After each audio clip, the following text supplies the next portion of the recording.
What is up, everybody? Brian Mendler back in your life on another edition of the podcast. And today I am super excited to be joined by my buddy, Jacob Chastain. He is the host of the Teach Me Teacher podcast. He's I think, seventh grade teacher in Texas. It's good to see you, my man. How you doing?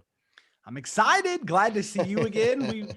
You were on my show not too long ago, so always fun to flip the script. I don't get to be guest all the time, so it's fun. It's a nice change of pace.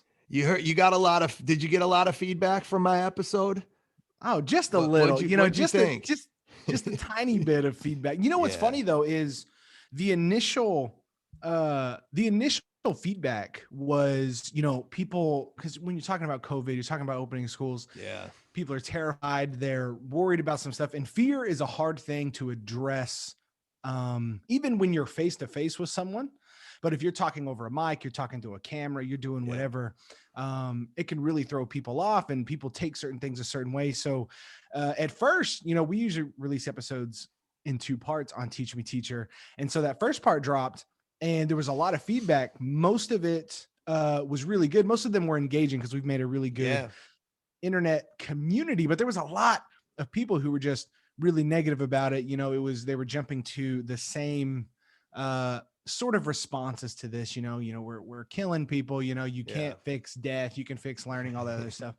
And I was like, wow. And that night I came home from teaching in person, jumped on my computer, edited part 2, released part 2 that night with an addendum at the end that said basically, y'all guys filled up my inboxes, you filled up everything about this, love the conversation. I want y'all to hear part 2 so you hear the full thing. And after I said that there was some negativity about it, there was such an overwhelming rush of positivity. It was like everyone who was positive was just like, they were just nodding. You know what I mean? Like they didn't, it's the negative people who want to be vocal first. No doubt. So I feel like so I listened to it a couple times. And for those of you who don't know what we're talking about, I was a guest on Jacob's podcast, Teach Me Teacher podcast, which is a popular education podcast. And we talked about opening schools, which I don't want to make that tonight what we're going to focus on. No. I mean, if we do, we do. But, that's what the focus was. And if you want to hear my take, go listen to that show. But there was a lot of feedback. And, one mistake I feel like I made that I should have done is earlier on, in the second episode, the second half, I talked about discomfort being the appetizer for growth. And I talked about how when we become uncomfortable, it makes us better in life. And I should have done that earlier. I should have talked about that early on. And that would have set up a lot of the other things that I said, which is normally what I do in my seminar. Normally in my seminar, I lead with that. And that allows me to get a little more into issues that make people a little uncomfortable because they know that's what it's going to be. And when you set people up for it, they're much more willing to embrace it, is what I've learned. For sure. And I think the audience that listens to Teach Me Teacher regularly, because we brought in a lot of people, it got a lot of traction just in the charts of podcasts. So we got, there was a lot of outsiders that came in, and when you get outside of your community that's used to your voice and everything, it could go either way. And I think a lot of that was that, but really, I mean, a lot of the people who are for opening schools are at schools that are already doing it. So like not every teacher follows every Twitter conversation or every Instagram thing. And not everyone is in the know about like the quote unquote teacher drama happening in the social spaces. And I think a lot of people just weren't even aware that there's people advocating for schools to be closed in February and they've never opened. Like that conversation doesn't reach a lot of people. So when they heard the podcast, they were just like, yeah, this is great. Schools should be open. And then they just didn't realize. And then I think that caused a lot of people to come out and voice their support, and they shared the episode. And before you knew it, I mean, it is what it is now. But you guys, I mean, you're in Texas, you've been going full time the whole way, right? 100. Yeah. We came back. So we, just like everyone, spring break hit, we went COVID, did digital, did all that fun stuff. We had 2 weeks of digital in August to kind of get back into the swing of things. They wanted to train us on the digital systems that the district wanted us to use. And everyone was online, and then kids came back face to face. So from the end of August, really, I had 2 blocks of face-to-face and an online class. Now I have 3 blocks of face-to-face, one of them synchronous. So I still have about I don't know, out of like 60 kids, maybe 15 or so that are online. At the But same everything else, time. So you're teaching them at the same time in person and online at the same time? yes. Wow. And That's and tough. that's, well, it is, but it's also not in a lot of ways. Like, I mean, Tell. I'm Yeah, not gonna. tell what's the hard parts about it and what's the easier parts. Yeah, I mean, so I'm really lucky in the sense that I looped up with my kids. So I had relationships with them. I was sixth grade, and then my principal was like, "Hey, we need you in seventh grade." And I was like, "Got it, perfect year to loop up." So we looped up. So I had a relationship with a lot of the kids. So I was able to get them to do things digitally that they were more uh you know, reticent to do for other teachers in some instances. But I also teach in workshop style. And what that means for anyone who doesn't know is the majority of my classroom are kids reading what they want and writing what they want. Mm. And my job as the educator is I teach for about 15 minutes, give or take, a mini lesson. And then from that mini lesson, kids go off into their reading, they go off into their writing, and I'm conferring with them. So I'm going around, I'm talking to kids about what they're reading, how are they connecting the lesson to what they're doing here, what piece are they working on, and seeing how that goes. So everything we do is student driven. Mm. So when I have an online class, a lot of the times what I'll do is I'll pre-record my lessons so they don't have to watch live, because no, I mean, when you're got a Zoom in class, I got energy. So I'm moving around the classroom, you know, I got my mask on, you know, I'm wandering around, I'm energizing. I'm not going to put a mic on. I don't have all of that stuff for my class. So a lot of the times I'll pre-record the lesson, Mm. and then kids will message me through the online system that we're using. We're using Canvas, and I'll jump on a Zoom with them in class. Or a lot of the times the kids in the class know them online. And so they'll FaceTime. And so I'll be conferring with three kids, and one kid's on an iPhone, and we're sitting there talking about writing and reading. And it's not nearly as hard in some, it's awkward and weird. And there's a lot of digital kids that we struggle to keep engaged, even the ones that do have relationships with me. And that's the hard part for me, is not seeing every single person's face, because sometimes they disappear for 2 weeks, 3 weeks. I'm at a Title I school. Like, these kids, like, they're not sitting at home on their computers all day. What they're doing is they're helping their families work. They're cleaning houses, they're mowing lawns, they're doing all of that. And then they do their homework at night. So I get a message at midnight, you know, asking about something. So that's the challenging part for me. What made you want to work in a Title I school? Like where did that come from for you, and how long have you been doing it there? I work in the same district I went to school in, Cool. not at the exact same middle school, but so I grew up in Birdville ISD, and then I started working at this middle school, where the way I got the job was my high school English teacher. We had stayed in contact, and then when I told her I was getting into teaching, she was the academic coach and then eventually the assistant principal there, and she was like, "Hey, come over here. We'll see what's up." So I ended up working with her for a little That's bit. cool. But the Title I stuff comes from, you know, we've had huge turnover on our campus quite a bit, because if anyone's worked at a school that is consistently struggling, that struggles to hit the standards, that struggles to get kids up to a certain level, you know, we have huge transients. Kids move in and out all the time. We have tons of apartments around us. So, you know, we don't always see the same kids all the time. Sometimes they leave and come back. Sometimes they leave and never come back. We get a bunch of kids around Christmas time, you know, when all the apartment deals are going up. So we deal with interesting issues, and that's extremely hard for a lot of teachers. And one of my friends, Hal Bowman, he made this quote one time that I've always remembered: is not every teacher is designed for every type of school. And Right. that's okay. Like, For that's not sure. a bash on anyone's style. Like, some people No doubt. connect really well to and understand the types of kids who have different types of problems when you have a lot of money, Yep. and they have issues too. Yeah, For yeah, me, no question. I lived an interesting life growing up, is because we were fairly middle class growing up. And then because of drug addiction, abuse, not paying taxes, my family essentially collapsed around when I was the age of 12. So middle school ish. And my social class immediately dropped. I ended up living in really cheap apartments. I would come home and not sure if I had electricity. I ate ramen and frozen burritos for like half my life, it feels like. And so that stuff gives me an insight into these kids. So when they show up and they're angry, or they're dealing with home issues, or when they are showing behaviors, you talk about this a lot, you know, when they're demonstrating a behavior that where every other, you know, other teachers might want to punish them, or, you know, put them in ISS, kick them out of into the hallway or something like that, I immediately see myself in a lot of different ways. And I'm like, no, we're going to work through this right now. And my patience is built that way. So when I, working at Title I, it's like, I don't think I could really be anywhere else. I think there's a lot of schools that are really great, but I think these types of schools are where greatness hides. One of the things that, on our campus. So when our kids go to high school, we're the lowest performing, lowest socioeconomic class school in the district. They go to high school with the highest socioeconomic, highest performing middle school.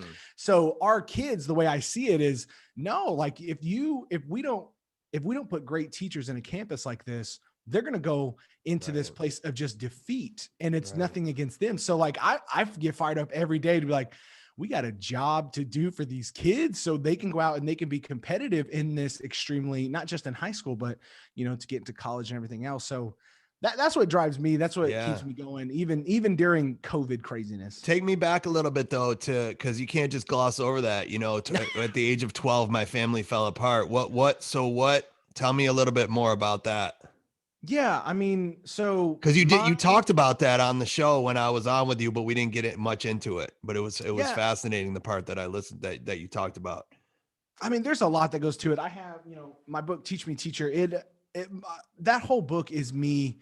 I call it, it's a true story about what it's like to live through trauma, but it's also a love story to teachers, because education was kind of the reason and the way I made it out of my home life. And I always say, like, even though I have stories to tell and bad things happen, my life was decent. Like I played baseball and I played football, and, I was pretty successful. I grew up as a musician, so I played and performed music the majority of my life. I enjoyed a lot of my childhood, but as I got older, I started to realize that there was cracks in this veneer of, a Baptist Southern Texas family. And that was, my dad was extremely abusive to everyone in the family. He was verbally abusive to me primarily, but he was physically abusive to my mom a lot. My half brother got a lot of it. My sister did. Bad situations overall. And then there was, we would leave them and then we would come back. And then eventually my dad got hurt and he hurt his back, and they always kind of used drugs to an extent. But when he got hurt, and then he ended up getting hooked on pain pills, which anyone that's ever had family members do that, I mean, it's insanity to see what these drugs can do to a family. And my mom ended up getting addicted to them, and it became this crazy relationship between them where it was violence, abuse, and just like, I didn't know, like in elementary school, for instance, I didn't really know what was happening, but there was days where like I didn't know if she was going to pick me up. Like I had no idea if my mom was going to come get me. And so I would just stand out in the, elementary, like in the front area, like one of the last kids waiting to get picked up. And sometimes when she did, I didn't want to get picked up because she'd be swerving. Like I have vivid memories of me like screaming in the car because I literally thought I was going to die because we would take the wrong turn on a highway, or we would almost hit a car. And that's just like that. Those moments just littered my childhood. And by the time I got to middle school, did the teachers know what was going on in the elementary school when that was happening? Do you remember any teachers from that time guiding you through any of it, or not really? For sure. Some of them indirectly and some of them very directly. So it was around fourth grade when my dad had a really hard abusive episode with my family, and this is what initially started the big breakup, and then everything else that kind of happened. But I the first chapter of my book is it details this story because it's significant. But he beat my mom, and I ended up running to my friend's house to call the police, and we left to my grandma's house for a few weeks. And then, we ultimately came back because my dad promised her a car and an apartment, and all of that stuff. So we came back, and I went back to the same school, and my fourth grade teacher, Miss Urban, still talk to her every once in a while. I sent her a note when the book was published because I mentioned her by name, but she pulled me aside. She sat me in the back of the class, and she goes, we have like this cloud, right? She talked about this cloud being up in the air. And she was like, you can put whatever you want in there, whatever thought, whatever emotion, every feeling you can, just stick it up in that cloud. And she's like, when it's time, it'll release and the rain can go, but you can put it up there. It doesn't have to be dealt with, right now. And that's what that book was for me when I wrote it. And just every time I share my story, it's like, for a long time, I pent up everything, I released it a little bit in music and creative endeavors, but the majority of my life was me just stashing away until it was time for it to rain. And that is something that I still do, which is kind of funny. She taught me how to compartmentalize my pain, my anxiety, and all that stuff. So it's not like, I feel like sometimes when I tell this story, some people are like, oh, she was just teaching to repress his feelings. And it wasn't that at all. What she gave me was a coping mechanism and it worked. And I've remembered that ever since. But so we had her, I had some counselors involved, the elementary teachers knew my mom because she was the lunch lady a little bit, she was one of like the monitors that would walk around the elementary. And so they knew her and they knew things were going wrong, but a lot of people didn't know that she was kind of on the ground floor too. A lot of it was an indictment of my dad. But it was the mom side that was kind of the insidious piece that a lot of people didn't realize. And the reason we started talking about this on your show a little bit was because we were talking about, at least how I felt about certain kids who are home, starting back in March and didn't go back to school. And I think I said something, I believe I said, and there's, some kids that are taking care of their siblings. And you were like, right, that was me. And so tell me a little bit more about that. How old were you when you started taking care of your youngest, your siblings? I would have to do some math, but it was so my sister was around the age of, I think she got pregnant at 15, had him at my nephew at 16. I'm a few years younger than her. So around middle school time. So 7th grade, 8th grade. So 12, 13 ish.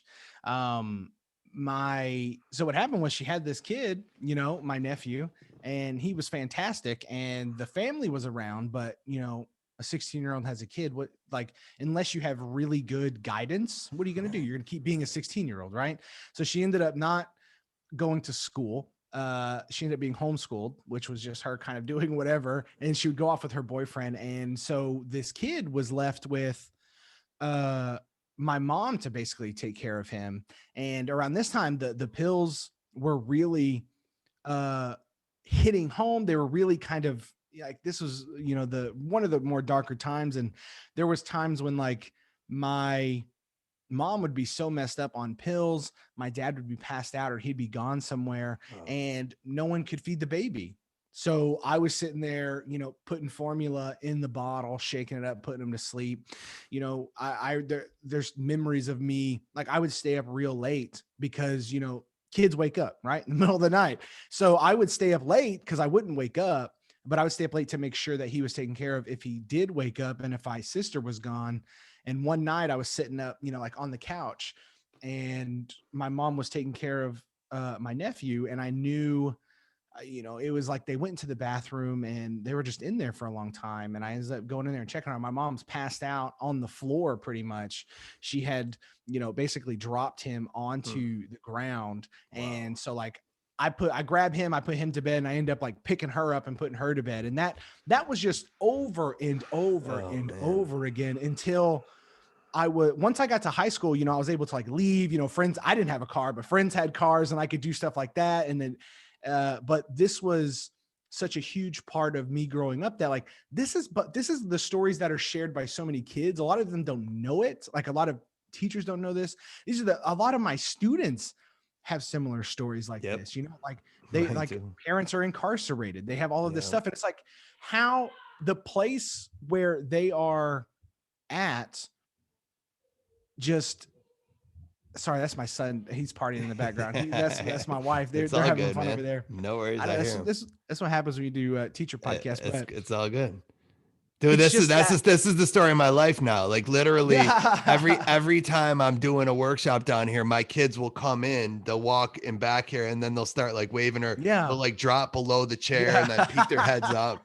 but the people like it. So that's the world Yeah. we live in today, man. People are home a lot more these days. That's for sure. Yeah, but so this story though, right? Like, I always tell people, and I was very, I like to say this every time I talk about this, whether I'm speaking or talking on the podcast, is I don't tell this for like sympathy reasons or anything like that. I tell it because this is reality. Like, I don't think unless you work in a community where a lot of this is prevalent, it's hard to realize. Like a lot of my Yeah. friends, like when they read, like even family members, they read, my story and they were like, what, they're like, we had no idea. And I'm like, a lot of Yeah. people don't, like, Yeah. people don't go out and share their trauma when they're Right. 12 and 8 and even when they're an adult. So Right. this is, I feel like it's necessary to talk about this and let people understand that like this is more widespread than I think a lot of people are willing to accept. And it's exactly why I won't stop with the open schools. I won't Yeah. stop because who's fighting for those kids? Who's fighting for the kid who's home every day in an abusive household, in an abusive relationship, taking Mhm. care of their 7-year-old, brother and sister at the age of 13, and someone has to be fighting for those kids. And if Well, and to add to that, right? So there was times when I was on free and reduced lunch, right? Like I didn't pay, like I didn't have money to buy lunch. So I got free breakfast. I would show up and eat breakfast and then I ate free lunch. And then there was times when I went home, like I said, there was no electricity. I didn't have any food, like all the time. Like my mom eventually in high school, she went to jail and my only source, I had a car. I didn't have a license. So I had my mom's car that I used to get to school. And then I had some Amazing. money that her boyfriend he would like give me like, like $100 or whatever for like the week. And then he would go travel and like go work. So I'm just like this teenager on drumline. It's amazing that I even went to school. Right. But I would go to school and I would come home and, there's nothing there. My mom's not there, but like, imagine this, right? It's COVID. I'm at home. I don't have internet. I don't have good internet. I don't Right. have a good computer. I'm just at home. What am I going to do? Or what are the Right. odds that the first thing on my mind is to do the 400 math problems you Right. assign through Canvas? Like, I'm not going to do it. And that's when we talk about like, oh, we can just stay online forever. We can just do this forever. I'm like, we're just ignoring the reality. Like, I think the people who say that have never had to fear being at home. And maybe they did, and they just don't realize that this is so prevalent. Like school is more than learning. Like a lot of people get offended when I say like, when they're like, I'm not a babysitter. I'm like, you kind of are. Like there's a part of our job where we babysit, and I'm not demeaning the job. I think teachers, I think we're the greatest people on the planet. I love my job, but I also accept it for what it is. And unfortunately, like kids aren't coming to school just to learn. They're coming for social stuff. They're coming for safety. They're coming for that's why my kids go to school. Like, and look, that was more prevalent than ever during COVID, because when COVID hit, look, I had a kindergartner and a second grader in this house. And the reality is I could do the kindergarten content and I could do the second grade content. No problem. Right. My wife and I could do that. No problem. What we couldn't do was replace the social aspect. That's what we couldn't do. We couldn't replace the standing in line and getting bumped into and having to say, excuse me, and please and thank you, and work on manners. I mean, we can work on them, but with other kids and them sitting together at lunch and having conversations among kids, like they have their own world. Kids have their own little world down there. And to take that away from them is a travesty. And I mean, it's preposterous at this point. It really is. And look, I've talked about this. Virtual learning will always be a thing, and it should always be a thing going forward. I think it's a fantastic option for a lot of people, and I think it's going to make the world a way better place in a lot of ways. But for a certain select group of people, they have to have school. And you're talking about basic needs. You're talking about eating, right? Getting my breakfast, getting my lunch, like getting away from chaos for a few hours of your life. And to hear your story is fascinating, man. What about your nephew during that time? So when you were in high school, where was he? Was he still in the mix living with you?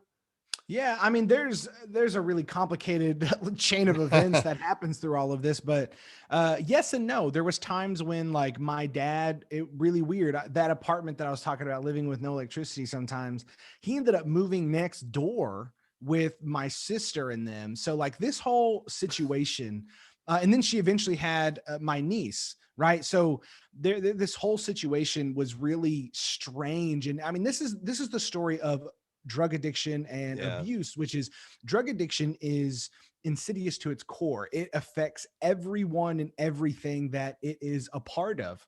And everyone lies when they're addicted to stuff. So nothing is true. Yeah. Everyone wants to use each other, but they don't talk openly about it. So you have these cabals of human beings just working with each other in weird, like messed up ways that are just, it's really hard to articulate, but the best way I can describe it is like there was times like I'm just a kid, like I'm on drumline, I'm going to high school, I'm trying to do my thing, and like my dad who beat my mom and got her addicted to drugs is next door. I'm living with my mom and her boyfriend in this room. They're drinking and taking pills over here, and then I'm over here like hopefully like trying to take care of some niece and nephews every once in a while when I can. I'm also trying to like get school done, just in person, normal school, like doing that. And luckily, like the only way, by the way, that I made it out of any of these situations is because there was teachers there to do it. I totaled my mom's car literally like 5 feet away from that apartment. I was on the way to school. It was like real early. I didn't defog my window. It was extremely stupid. I pulled out of a stop sign. This guy hit me like going 45 on this road, spun the car around, completely totaled it. I didn't have anyone to call, not one person. So I called my drumline director and I was like, yo, I just totaled this car. I don't know what to do. He picks me up. He takes me to Chick-fil-A and we talk for like an hour. And then he ends up letting me hang out in the drum room for the rest of the day. And then that day we had like drumline tryouts. And then that's where I was in it again. But like those teachers, and there were so many of them that they just didn't let me fail. And Yeah.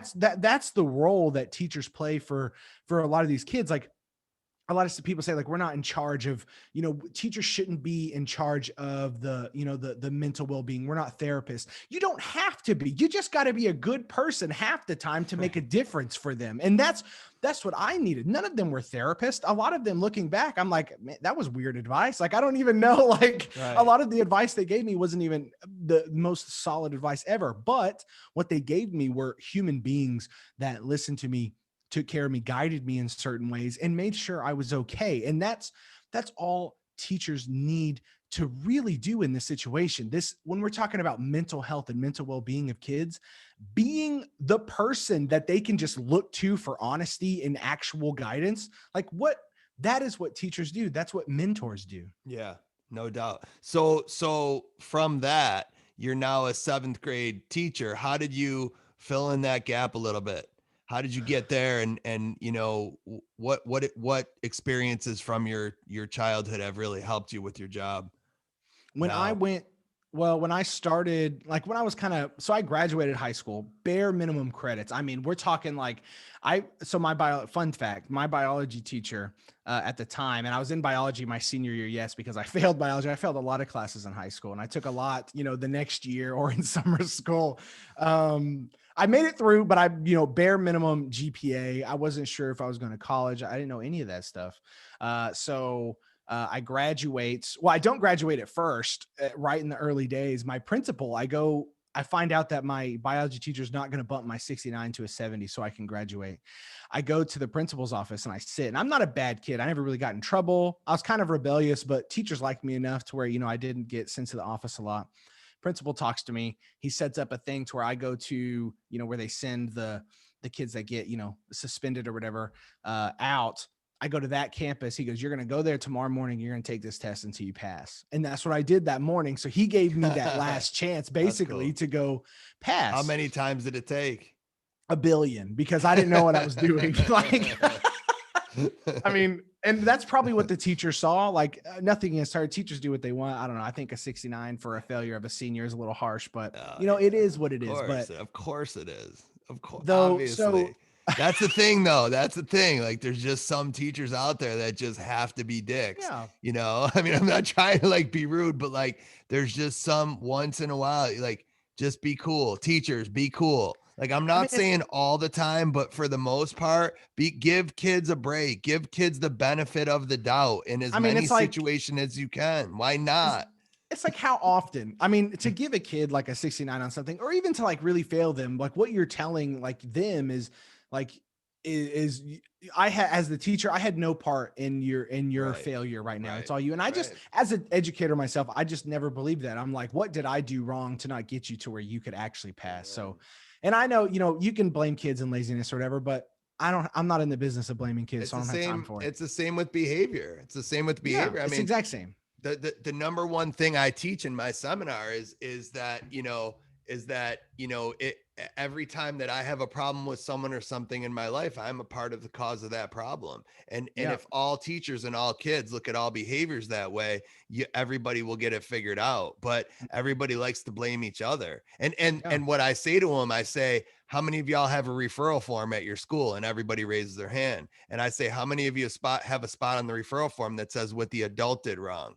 Nobody. How many of you have a spot that says what the adult could do differently next time? Nobody. Right.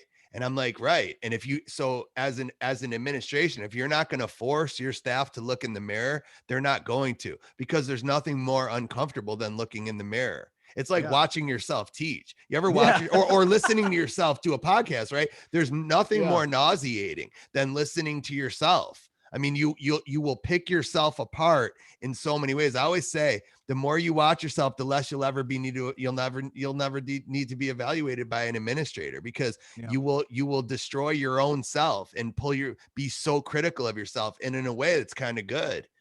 Mm-hmm. 100%. And this is, so to kind of fill in that gap a little more with this is, so I ended up graduating. I don't really know what I'm doing with college. I ended up going to community college for a little bit. I'm working full time. I ended up having a kid around the age of 20 with my girlfriend, who I had since 17. We eventually get married. We're still married. And now my son is, Congrats. yeah, he's turning 8 here very soon. He's autistic. So that's been an interesting course in a lot of different ways. Um, it's taught us a lot about just children and patience and all of this other stuff. So this timeline is really interesting. But what ends up happening is I end up graduating with my bachelor's, and I don't know what I want to do. I thought I'm a creative person. I always knew teaching might be something I'd be interested in, but I didn't go to school to teach. I went to school. I got my bachelor's in communications. I was like, I could maybe do marketing, something, where I speak, something where I can use my talents in different ways. And then maybe on the side, become a famous musician, right? That's always in the back of my head. So I'm sitting there, I'm trying to do that. And then the job that I'm working at, they're like starting to foreclose, right? They're not foreclosed, but they're starting to shut down. And I'm like, oh, I got a kid. I'm about to lose a job.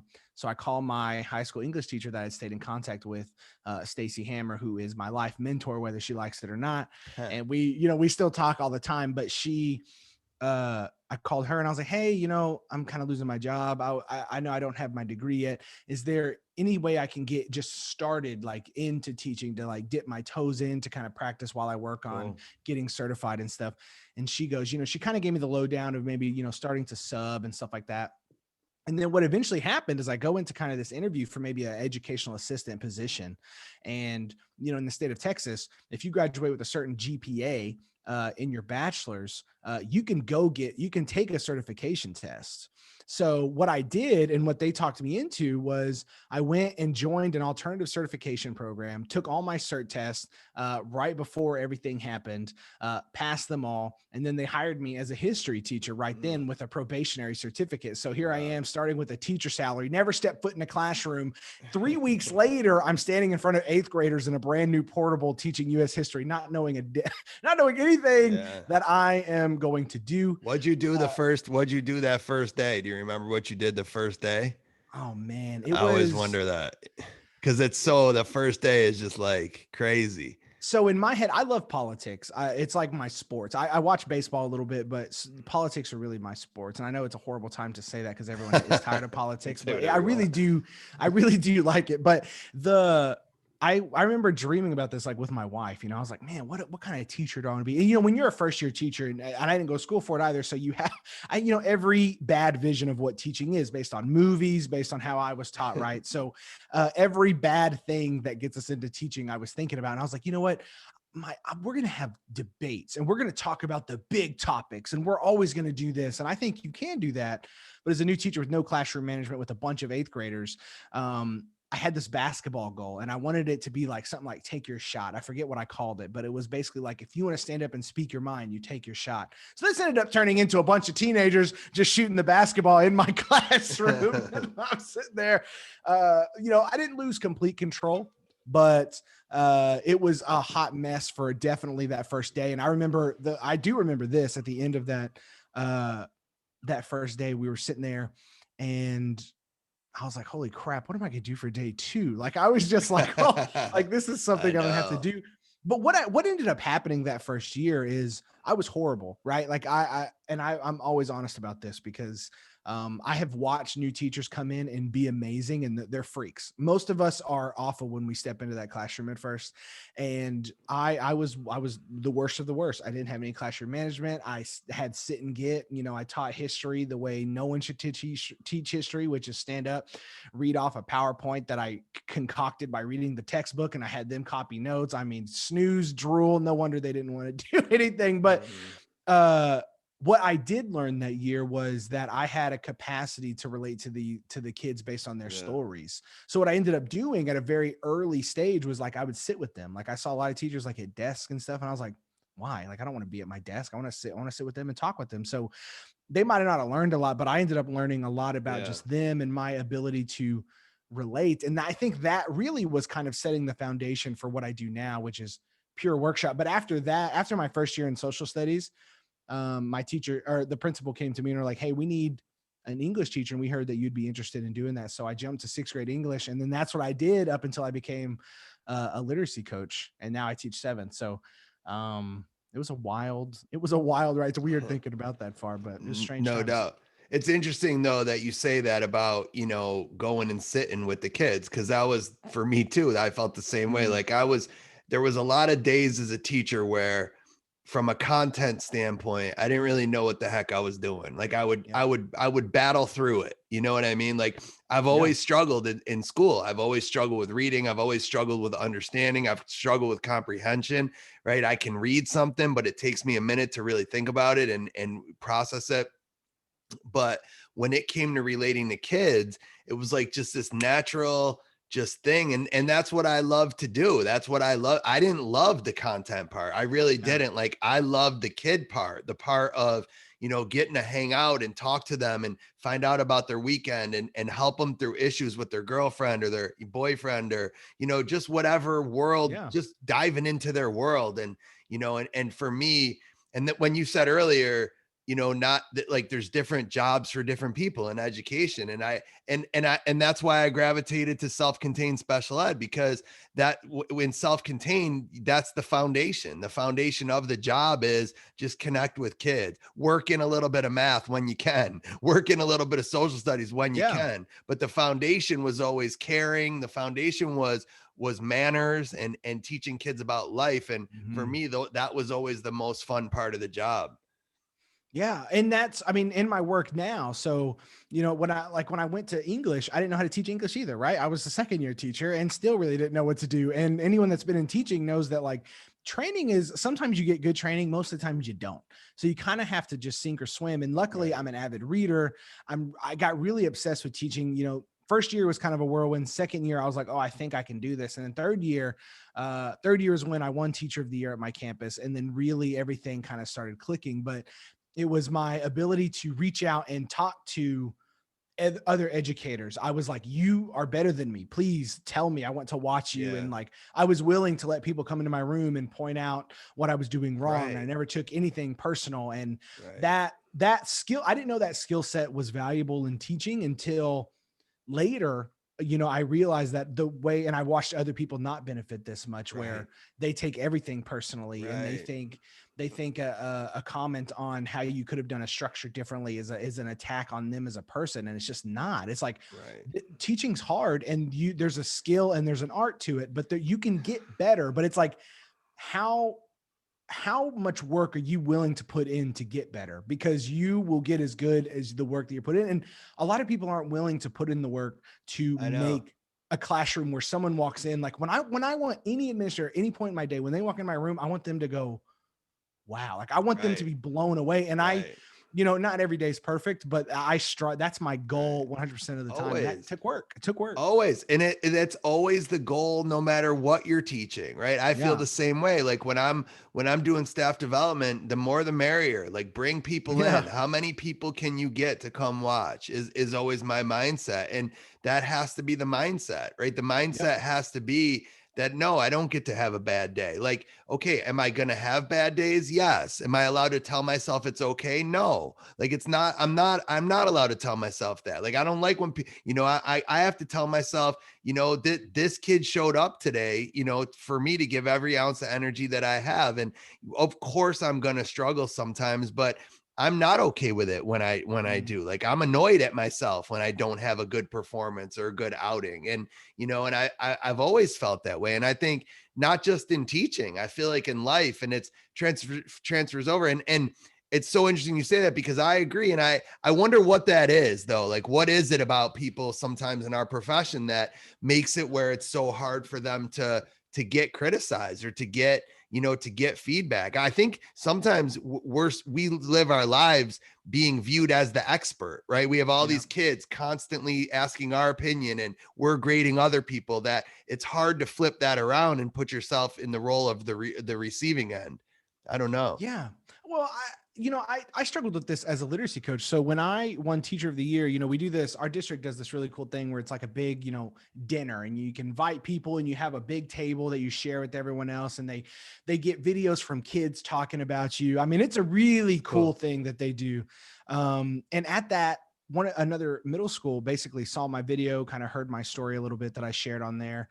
And then they reached out to my principal and they're like, hey, we need a literacy coach. We'd be interested in checking out Chastain. And, I had to interview obviously, but that was really weird because I didn't realize. I was like, I don't know. I mean, So sure. they Like stole this you is, from your school. They kind of plucked you. yeah, They took kind of. you. Wow. Uh, they plucked me over. And what Yeah. was interesting is I went over there and I was like, sweet. Now I get to be someone who gets to be involved. I get to move around. I get to, leaders talk about this all the time. They're like, what did you get into leadership? Well, I realized that in my class, I help my kids. And if I'm in every class, I can help all these other kids. And so what happened to me Right. is I'm at a school that is, they don't play music at the door. They're not jumping off the walls. They're not trying to create these huge lessons, which is what we were doing at my campus at the time. And I was like, oh, and I had a little culture shock. I was like, okay, you know what? That's fine. Let's go into it. So I start, sharing ideas and being really like, we got to do this. But then I hear teachers, they were talking about, like, oh, well, if kids don't want to learn, they don't need to, or I'm going to Right. put all the kids that listen at the front of my class and all the kids that don't listen at the back. I mean, just stuff like that, like as a teacher drives me insane when I hear other people talk about. And so as a coach, and a very young coach, right? This is my 4th year in education as a literacy coach. I didn't hold back in my comments. And I think there was better ways to do that. And I've been very open about how I did not approach those situations the best way possible. But my initial emotion is still the same, which is there's people out there who are very comfortable just doing what they do and very comfortable blaming kids for bad classrooms, or, just really comfortable handing a bunch of zeros to kids. There was a conversation I had with a teacher one time. She was like, none of my kids are doing the work. I'm just giving them zeros. And I said, what are you doing that allows them to get zeros? And I mean, it like she was Right. angry, like it caused this whole big problem. But I was like, I Right. stand by that question. I think Right. everyone should ask that. Like when I have an assignment that doesn't go well and kids don't do it, I go, what did I do to allow that? Always. And here's the thing, even if you can blame kids to some extent, even if, let's allow that, it doesn't change anything. Right. You can't, like, you're not going to blame them into compliance. No. Like, Of course. And look, again, it's the same in everything, at what I teach staff development primarily, and you know, that's where how I earn my living. And Yeah. you know, everybody, not everybody, but you certainly have a decent number of people who show up to staff development and they've got Mm. work with them. They bring a stack of work, and you know, some will try to hide it, some won't. They'll just You're put it sitting there right down. grading. Yeah. But yeah, but my rule is that it's not their job to not bring work. It's my job to be so good that they don't touch it. Yeah. That's my mentality. They should bring work. You should bring work to a staff development day. And if you're bored, you shouldn't have your time wasted. And it's my job to perform at a level where we get done with my staff development. You're like, holy cow, I never touched my work. And Yes. that's literally but that's because that's all you can control, right? It's not my job to tell them to be respectful.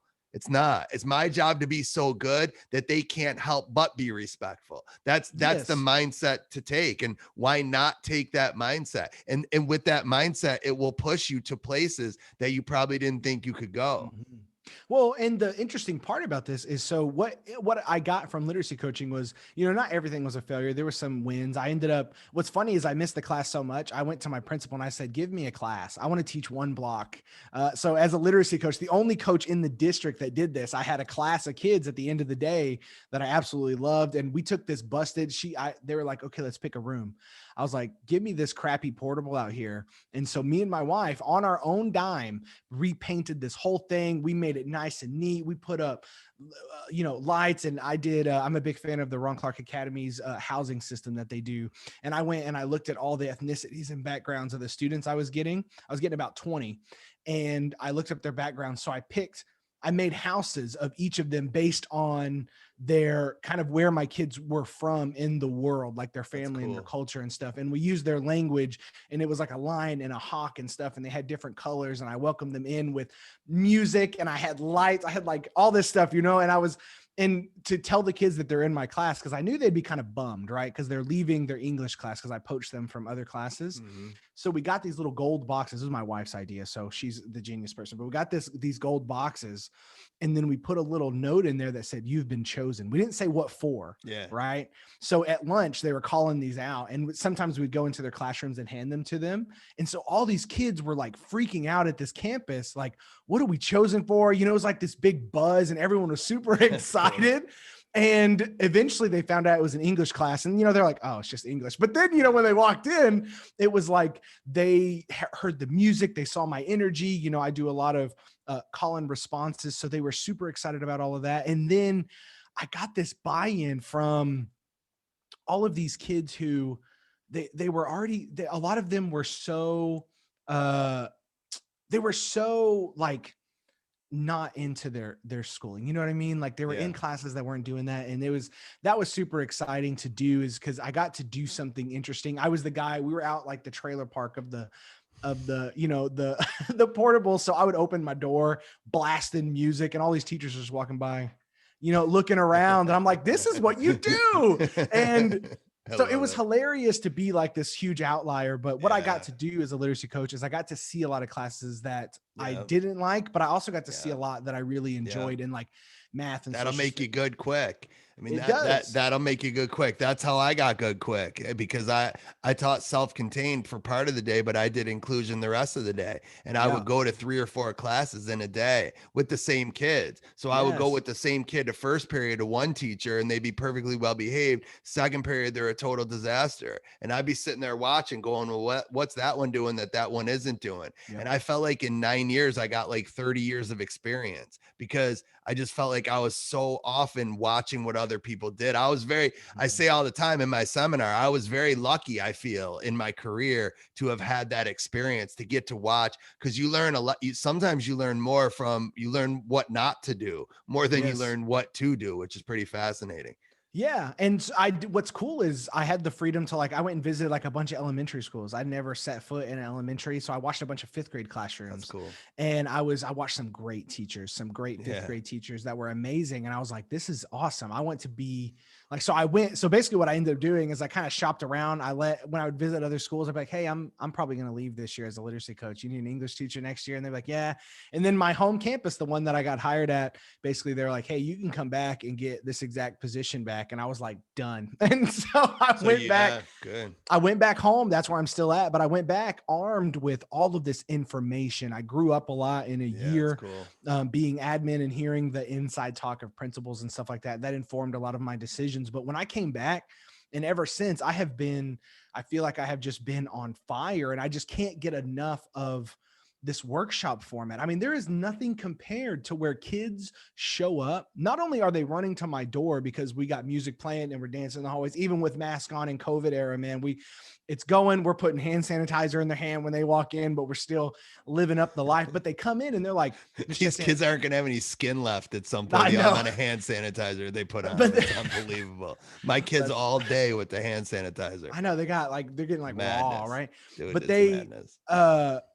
So they come in though, and they're like, Miss Chastain, how long's the mini lesson? I want to get to reading today. Or how long's your mini lesson? I want to get to writing today. And I'm like, I got to say a few things. Thank you very much. But getting kids teachers, they'll be like, my kids won't read. They won't write. Yes, they will if you let them. And that's my whole philosophy is I meet them where they are, whatever books they're reading. I have some kids that read the highest level. They're at an amazing level. And I have some kids who aren't. And you know what? I have great conversations with both, and I grow them both. And we do the same thing. And in their writing, I share my writing on Instagram all the time. If people are curious, I share my student writing, without their names on it, but some of the amazing pieces that come through, and they're astounding. And it's because they're using their voices. We look at great pieces and I go, what can you take from this? What can you learn from this really great piece? We show a lot of slam poetry. Elizabeth Acevedo, she wrote the Poet X. She has, we just watched this great slam poem about how it's her and two other poets, but it's talking about how their names, their families basically had their names fit into more of a white culture. Mm-hmm. And my principal came in and watched this with them, and all my kids were into it because, we're predominantly Hispanic, and then white, and then we have African-American, Asian. We serve like so many different groups, but a lot of them really related to this and just their names. And my principal, he stood up and talked about how his name was different. So we had this whole event, but none of it was worksheets. None of it was me talking. We watched a video, we discussed, and then kids wrote and read and followed their stuff. And I can tell you, I'm so excited. I'm excited right now. I taught all day. Excited. I love it. I loved it. Look, I think there's nothing more important than energy for a teacher, and for that just that love and passion, and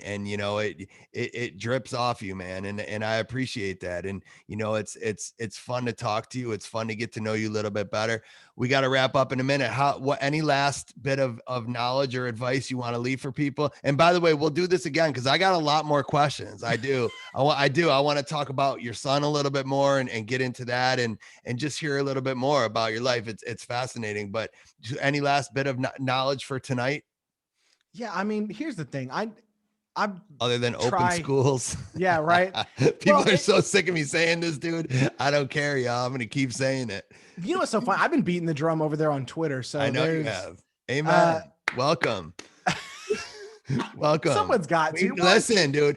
People got to start stepping up, man. The tide's turning, though. The tide is turning. Yep. People are fed up. And look, no one's saying in person has to be the only thing. No one's saying that, but it's got to be an option for some kids. It has to be. The kids are going on a year of no school. Listen to what this man talked about that he was going through as a kid. There's kids going through that right now. No educator in their right mind who truly cares about kids can be okay with that. You just can't be okay with that anymore. And it's time to speak up. It's time for people to advocate for what's right.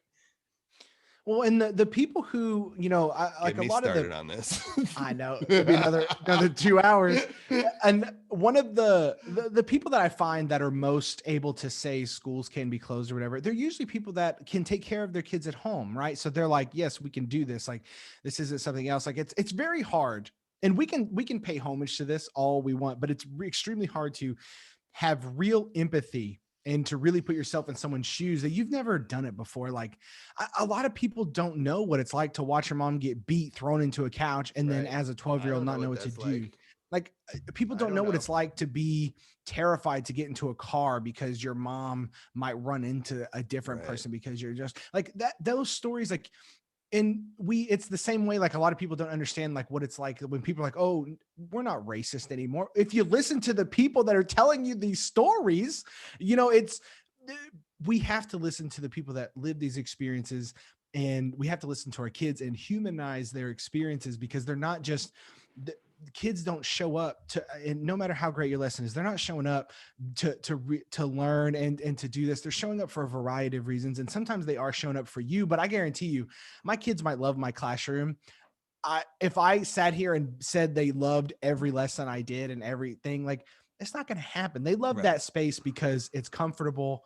I make it safe for them. I let them be human. I let them have emotion. And I think that's what teachers need to do more and more right now. I think there's a lot of me talk in a lot of teacher communities where we're not really thinking about how our actions actually affect kids. We're not thinking about, you know, when you repeatedly send a kid into the hallway, what does that do to them? When you repeatedly, you know, when you sit the quote unquote kids that listen at the front of your class and put everyone else at a distance, when you don't go and talk to that quiet kid, like all of these things, right? When you take choice away from them in reading and writing, and you force them to read the same crappy books that have been read for the last 400 years, and you expect them to have any relevance to kids today, like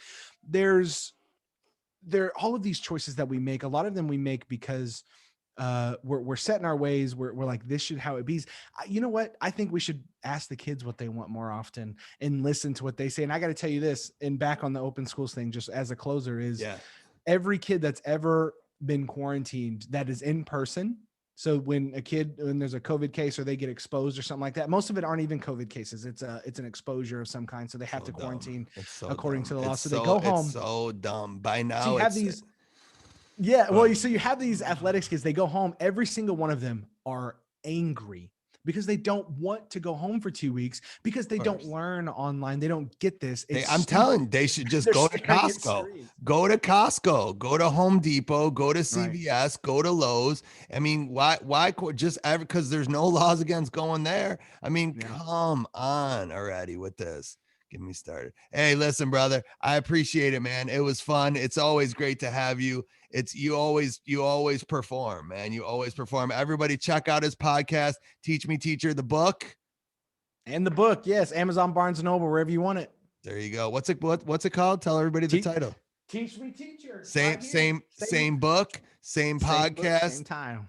Attaboy. Hey, good to see you. Everybody else, don't forget to rate. Don't forget to download. Don't forget to subscribe. Don't forget to shout us out on social media.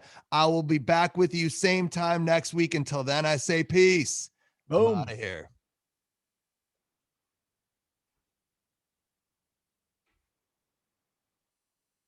Sweet, man.